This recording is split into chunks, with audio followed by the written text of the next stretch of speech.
I walked in on my best friend and my dad, so I slept with her brother. I, 20F, walked in on my best friend, 19F, and my dad, 45M, doing things that no daughter should ever have to see. And before you judge me, yes, I did what any emotionally destroyed, slightly insane girl would do. I slept with her brother. Okay, let me rewind. My best friend, let's call her Sophie, has been my ride or die since middle school. Sleepovers, matching tattoos, secrets, everything. She basically lived at my house growing up, and my parents loved her. Especially my dad, apparently. Now, my dad's not some creepy old dude. He's fit, charming, successful, that kind of dad that all my friends had a crush on at some point. But I never thought Sophie would actually act on IT. IT started with weird things. My dad texting her random memes. Her giggling when he walked by. Her defending him whenever my mom and I complained. I didn't think much of it until that night. My mom was out of town visiting her sister, and Sophie was sleeping over. We were watching Netflix in the living room, and I got up to grab snacks. She said she was gonna use the bathroom. 10 minutes passed. Then 20. Something in me said, check the guest room. And when I opened that door, there they were. My best friend. My dad. Half naked. On his bed. I froze. My brain went blank. Sophie screamed. My dad jumped up like a guilty teenager. I remember saying, "Are you kidding me?" before slamming the door and running out of the house. I don't even remember how I got home to my apartment that night. I just remember shaking, crying, screaming into my pillow. The betrayal was unreal. For a few days, I couldn't eat. Couldn't sleep. Sophie texted me like, "It wasn't what it looked like. Girl, be serious." Then my dad tried calling me, saying it was a mistake. But you know what? If they wanted to play dirty, I could get dirty too. Because Sophie has a brother, Evan. And Evan? Let's just say, he's everything my dad isn't. I texted Evan out of nowhere. We hadn't talked in years, but he responded instantly. I said I was just checking in. He said I should come over. When I showed up, he opened the door, shirtless, grinning like he already knew why I was there. And for the first time since everything happened, I didn't feel powerless. I felt dangerous. We talked, we drank, and yeah, one thing led to another. I didn't do it for love. I did it because I wanted Sophie to feel even a fraction of the betrayal I felt. And when I left his room that night, Evan asleep and smiling, I knew this wasn't over. Because Sophie? She's gonna find out. And when she does, I'll be ready as, oh yeah. I might have gone nuclear.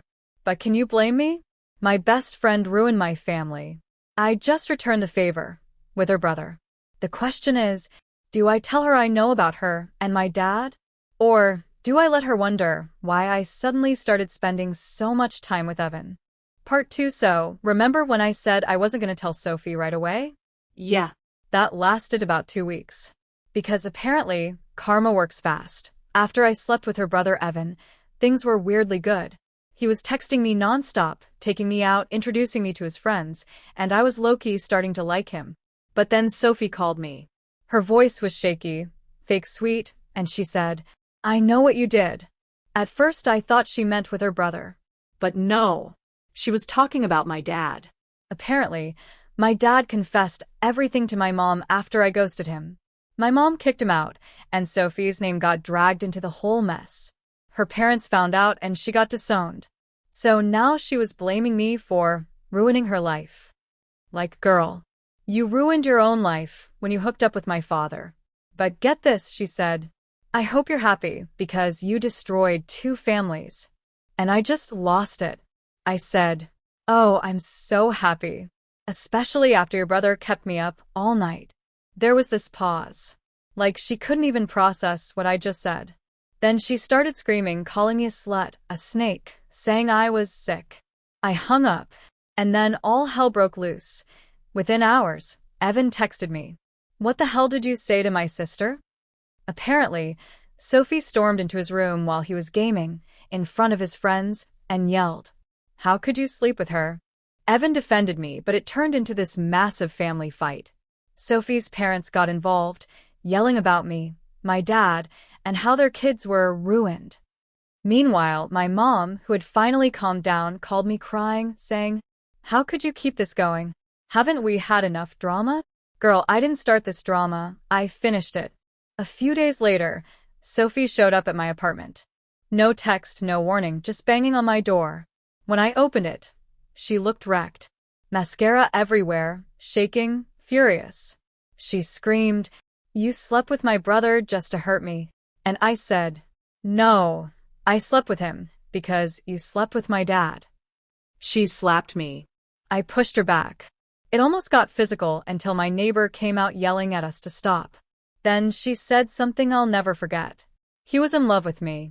Your dad was going to leave your mom for me." That's when I realized she didn't just sleep with him. She wanted to be my stepmom. I told her, "You'll never be anything but a mistake he regrets." And I slammed the door in her face. After that, things went nuclear. My dad tried calling me again, but I blocked him. My mom filed for divorce. Sophie moved out of her parents' house and went no contact with everyone. And Evan? He's been distant ever since. He told me he needed time, which I get, considering the situation is literally a soap opera. I don't regret what I did. But I do wonder if I became the villain in my own story. It's been 3 months. My parents' divorce is final. Sophie still hasn't reached out, though I saw she dyed her hair and moved across the country. And me? I'm healing. Slowly. Evan and I still text sometimes. Nothing romantic, just complicated. But honestly, I think we both know what this was. Revenge. Pain. Closure. So yeah. I walked in on my best friend and my dad. And I slept with her brother. And even though everything fell apart, I'd do it again. Because in that moment, she felt the same pain she gave me. And somehow that was enough. Part 3. So I know it's been a few years since everything went down, but last week I got a message that changed everything. It was from Sophie. After 3 whole years. The text said, "Can we talk? It's about your dad." My stomach dropped. Because I haven't heard from either of them since the fallout. My dad and mom split up, I moved out, started therapy, built a new life.